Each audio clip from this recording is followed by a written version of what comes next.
Want to brand your videos with a logo in CapCut? Here's how to do it in seconds.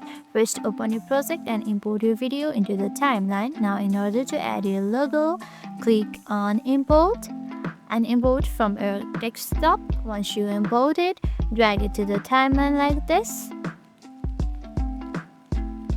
Now adjust the logo's duration by stretching its edges in the timeline to match your video length. Now click on it and resize and reposition it using the drag handles like this. And click on Remove Busy, Auto Removal. And that's it, your busy has been removed. Now you position it wherever you want. You can change opacity from here. Click on Adjustment to edit furthermore, like this.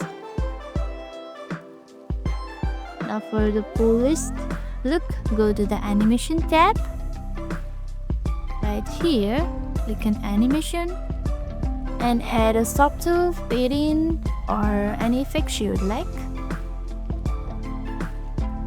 Once you have added it, preview your video to ensure it blends smoothly. And that's it. If this helped, smash that like button and subscribe and hit the bell for more editing tips. Thank you for watching and I'll see you in the next video. Have a great day ahead.